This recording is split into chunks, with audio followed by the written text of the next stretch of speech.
अस्सलाम वालेकुम दोस्तों।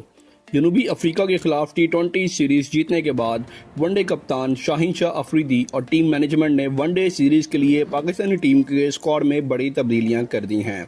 जी हाँ दोस्तों, बड़े बड़े नामों को एक बार फिर टीम से बाहर कर दिया है और कुछ बड़े नाम दोबारा से पाकिस्तानी स्क्वाड का हिस्सा बन गए हैं। आइए जानते हैं कि नए कप्तान ने आते ही कौन से नए रंग दिखा दिए हैं कि किन खिलाड़ियों को आप लोग वनडे स्क्वाड में नहीं देख पाएंगे, और साथ ही साथ जानते हैं कि पाकिस्तानी टीम का स्क्वाड कौन सा रहने वाला है। पाकिस्तान और जनूबी अफ्रीका के दरमियान इसी के साथ साथ पहला वनडे कब और कितने बजे खेला जाएगा और कहां खेला जाएगा, ये भी तमाम मालूमात आपको देंगे। टी20 सीरीज जीतने के बाद वो खिलाड़ी जिन्होंने जीत में अहम किरदार अदा किया और मैच जितवाए, सबको शाहीन शाह अफरीदी ने कह दिया है जनाब अब बस साइड पर हो जाएं, अब जैसे मैं कहूँगा वैसे चलना है। अब रिजवान नहीं, मैं कप्तानी कर रहा हूँ और मैं दिखाऊंगा कि लीड कैसे करते हैं। आइए जानते हैं कि पाकिस्तानी टीम का स्क्वाड क्या है पहले वनडे मैच के लिए, कौन कौन नजर आएगा और कौन से नए चेहरे इस बार टीम में शामिल हैं और किन्हें टी20 सीरीज जीतने के बावजूद घर भेज दिया गया है। लेकिन वीडियो में आगे बढ़ने से कबल आप सब दोस्तों से सिर्फ इतनी सी दरख्वास्त है कि आप जिस जगह, जिस शहर और जिस मुल्क से भी ये वीडियो देख रहे हैं उसका नाम आप कमेंट सेक्शन में ज़रूर लिखिएगा। अब जरा नाज़रीन ध्यान से सुनिएगा। नए कप्तान शाहीन शाह अफरीदी ने आते ही अपने फैसलों से सबको चौंका दिया है। टी20 सीरीज जीतने के बाद तवक्का थी कि वही खिलाड़ी वनडे स्क्वाड का हिस्सा रहेंगे जिन्होंने कामयाबी में अहम किरदार अदा किया, मगर ऐसा नहीं हुआ। शाहीन ने कुछ बड़े नामों को साइड पर कर दिया है और साफ पैगाम दे दिया है कि अब कारकर्दगी के बगैर कोई महफूज नहीं। कप्तान ने कहा अब मैं दिखाऊंगा कि टीम को कैसे लीड किया जाता है, और यही जुमला शायकीन के लिए काफ़ी है कि वो आने वाले दिनों में एक मुख्तलिफ पाकिस्तानी टीम देखने वाले हैं। चलिए सीधा स्क्वाड की तफसीलात की तरफ चलते हैं। सबसे पहले बात करते हैं क़यादत की। तो वनडे टीम के कप्तान हैं नाज़रीन शाहीन शाह अफरीदी और उनका ये पहला इम्तिहान होगा फैसलाबाद और पाकिस्तान की सरजमीन पर।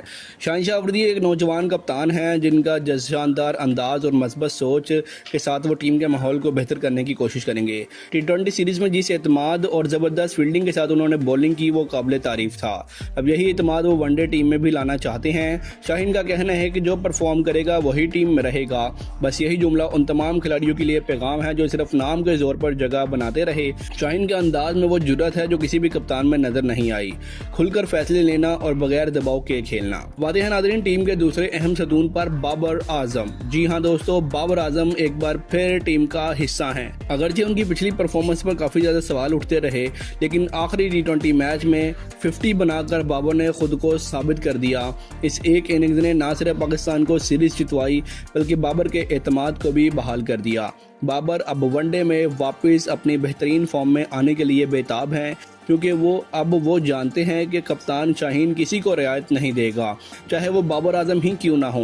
लेकिन अच्छी बात यह है कि बाबर का फॉर्म में आना पाकिस्तान के लिए बहुत बड़ी खुशखबरी है। नंबर 3 पर है ऑलराउंडर फ़हीम अशरफ। कुछ लोग उन्हें पर्ची कहते रहे, मगर हालिया दिनों में उन्होंने अपनी परफॉर्मेंस से सबको खामोश कर दिया। फ़हीम ने न सिर्फ बॉलिंग बल्कि बैटिंग में भी शानदार कारकर्दगी दिखाई। उनकी फिटनेस, उनकी एनर्जी, उनका जज्बा और टीम के लिए कमिटमेंट काबिल तारीफ है। टी20 में जिस तरह उन्होंने दबाव के लम्हात में बॉलिंग की, उसने वाजिया कर दिया कि वो टीम के लिए कितना कीमती असासा है, ना कि पर्ची।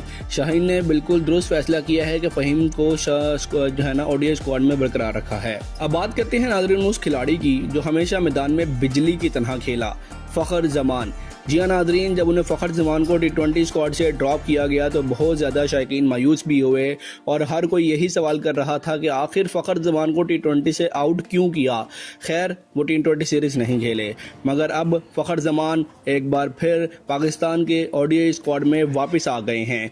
शाहीन ने उन्हें खुद शामिल किया है और कहा है कि मेरे लिए फ़ौजी कोई छोटा खिलाड़ी नहीं है बल्कि सबसे बड़ा मैच विनर है। अगरचे फ़खर को टी20 कारकर्दगी एवरेज रही, लेकिन वनडे में उनका रिकॉर्ड खुद बदब बोलता है।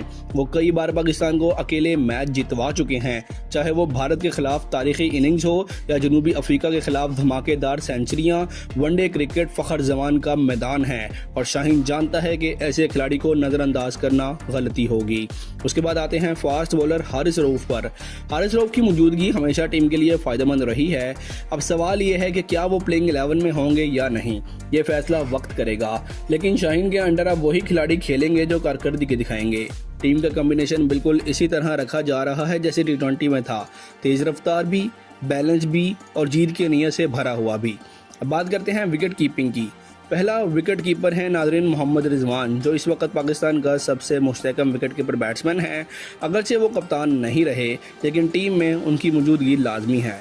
वनडे क्रिकेट में उनका तजर्बा और तहम्मुल टीम के लिए एक कीमती असाजा है। जब उन्हें कप्तानी से हटाया गया तो बहुत से क्रिकेट शायकीन मायूस भी हुए, लेकिन खैर ये पीसीबी का अपना फैसला है कि उन्होंने किसे कप्तान बनाना है।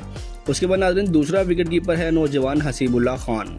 आखिरकार मैनेजमेंट ने एक बार फिर दुरुस्त फैसला लिया और डिजर्विंग बंदे हसीबुल्लाह को एक बासलाहियत बैट्समैन हैं और शानदार ग्लव्स मैन भी हैं, और उन्हें शाहीन शाह अफरीदी ने आखिर पाकिस्तान के ओडीआई स्क्वाड का हिस्सा बना दिया। शाहीन ने यहाँ वाज़ह कर दिया है कि अब सिर्फ पुराने नामों पर इन्हिसार नहीं किया जाएगा, बल्कि नए टैलेंट को भी मौका दिया जाएगा। उसके बाद आता है मोहम्मद नवाज़ का नाम। वो ऑलराउंडर जो हालिया सीरीज में मैच विनर साबित हुआ। मोहम्मद नवाज ने बॉलिंग में विकेटें हासिल की, बैटिंग में अहम रन्स बनाए और सबसे बढ़कर टीम के लिए हम्मा वक्त लड़ा। बैटिंग हो, बॉलिंग हो या फील्डिंग, उन्होंने हर शोबे में जान मारी। उनकी फॉर्म पाकिस्तान के लिए एक बहुत बड़ा प्लस पॉइंट रही और वो इस वक्त टीम के लिए सबसे काबिल एतमाद ऑलराउंडर में शुमार होने लगे हैं। फिर आते हैं नाजरीन नौजवान फास्ट बॉलर नसीम शाह पर। तेज़ रफ्तार और दलेर बॉलर।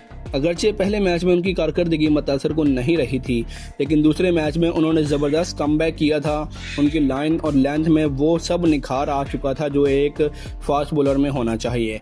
शाहीन ने सही फैसला किया कि नसीम को स्क्वाड में रखा जाए ताकि मुस्तकबिल के लिए पेस अटैक मजबूत हो सके, और शाहीन खुद भी इसके ऊपर बात कर चुके हैं कि जब वो नसीम के साथ बॉलिंग करते हैं तो उनका जो है ना रिदम बड़ा अच्छा बन जाता है, क्योंकि नसीम एक एंड से मुखालिफ टीम के ऊपर दबाव बनाए रखते हैं और शाहीन शाह अफरीदी दूसरे एंड से मुखालिफ टीम की विकेटें गिराते रहते हैं। अब बात करते हैं नाजरीन हसन नवाज की, एक और उभरता हुआ टैलेंट जिसे टीम में शामिल किया गया है। पाकिस्तान के मिडिल ऑर्डर में फिलहाल ये एक मुस्तहकम ऑप्शन नज़र नहीं आ रहा। टीम में नए बैट्समैनों की कमी ज़रूर है, क्योंकि नाजरीन हसन नवाज को आपने देखा होगा आखिरी T20 मैच में भी सिर्फ पाकिस्तान को थोड़े से रन चाहिए थे, उसके बावजूद भी वो लंबा नहीं खेल सके, या लंबा तो वहाँ पर खेलने की ज़रूरत भी नहीं थी। वहाँ पर सिर्फ ये ज़रूरत थी कि आप टिक कर आप 16 गेंदों पर आपको 5 स्कोर चाहिए था, आप उसको फिनिश करें, मगर हसन नवाज वहां पर भी आउट हो गए। यानी जीरो प्रेशर की सूरत हाल थी। पाकिस्तान मुकम्मल मैच में गिरफ्त पर था, पाकिस्तान मैच जीत चुका था, उसके बावजूद हसन नवाज वो मैच ख़त्म ना कर सके और आउट हो गए। और तो फिर उनसे कैसे तवक्का की जा सकती है कि वो बड़े मैच और बड़े प्रेशर में आकर पाकिस्तान को मैच जितवाएंगे। तो नाज़रीन हसन नवाज के अब लग रहा है कि उनके करियर के ऊपर सवालिया निशान लग चुका है, और ओडीआई सीरीज शायद उनकी ये आखिरी हो सकती है अगर वो परफॉर्म उन्होंने नहीं किया तो, क्योंकि T20 में भी उनसे तवक्कुआत थी, वो परफॉर्म नहीं कर सके, और अब ओडीआई में भी अगर वो परफॉर्म नहीं करते तो उनके साथ यही होगा। फिर आते हैं नाज़रीन फैसल अकरम पर, जो नौजवान खिलाड़ी इस वक्त डोमेस्टिक क्रिकेट में शानदार परफॉर्मेंसेस दे रहा है। इसे स्क्वाड में शामिल करके शाहीन ने वाज़ेह पैगाम दे दिया है कि कारकर्दगी के दरवाजे सबके लिए खुले हैं। उसके बाद आते हैं हुसैन तलत का नाम। जी हाँ नाजरीन, हुसैन तलत को एक बार फिर मौका दिया गया है।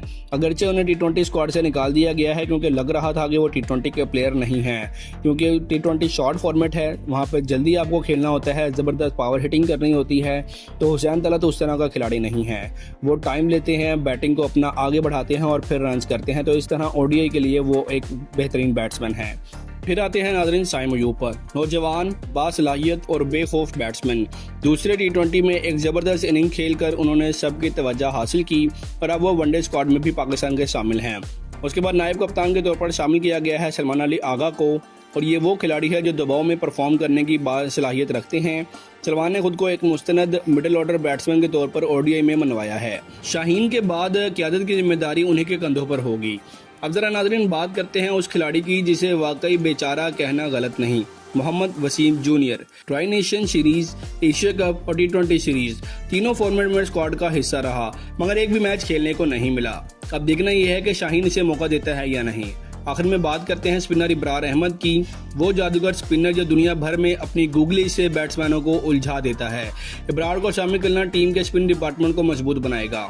दोस्तों, ये है मुकम्मल पाकिस्तान का ओडीआई स्क्वाड, नए कप्तान के साथ नया जोश, नया अज़म और नया कम्बिनेशन। मैच के शेड्यूल की बात की जाए तो पाकिस्तान और जनूबी अफ्रीका के दरमियान पहला ओडीआई मैच दिन दोपहर 2 बजे 4 नवंबर को पाकिस्तानी वक्त के मुताबिक शुरू होगा।